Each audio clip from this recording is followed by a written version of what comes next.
خواهی من چکن من کهید اومدم درجه گپ زدم برگامش یکون گپ نزدم همه چی پیش چون گم میزنم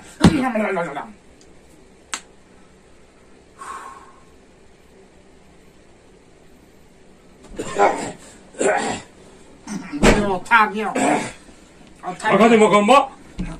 Bir şey yok ha. Çaka desin. Sazı tinci. Ne iş o? Axı ben sana daha var mı ki hem seri xanara hem seri berine avarı da dene xanan ne kılına kırığı. Ben sana çamba ku tezam ki hem ya parçayı kalıcı da hem akılına girifti da. Ben sana çamba mı ki hem seri berine avarı da dene xana ne kılına kırığı. هیچی نگفتم احمد میونه نقبه سری بره در درون سری درون در بره تا گفتم خوندین آخه من تو را ده بار میگم که آخه همین سری بیرون آورده در توی خانه نکاکه زنک مردم رشکش میبرم فهمیدی؟ من همه غرغوری همین خانه بیزار شدم بیزار فهمیدی؟ همه غرغوری همین کلونه من بیزار شدم آخه هر روز غرغور بیزار شدم آخه من تو را ده بار میگم همین سری بیرون آورده همین نقلی همه عروسات و چیزات آورده در همین خانه نقل نکن اینگله قرغم که کرده همین کلد ویران شده که آدم نشدی تو ده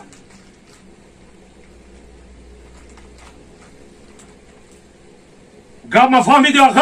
ما دویم باره تکرار نمیکنم فهمیدی؟ هم کلاتا زده پچک میکنم دویم بار دیگه تا همین کارا تکرار که اینگله قرغم که کرده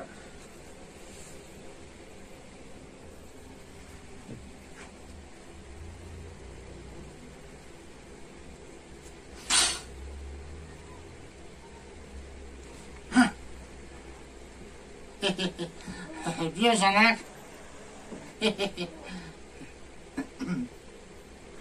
السلام مردک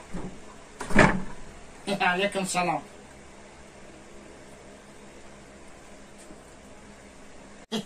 بیا زنک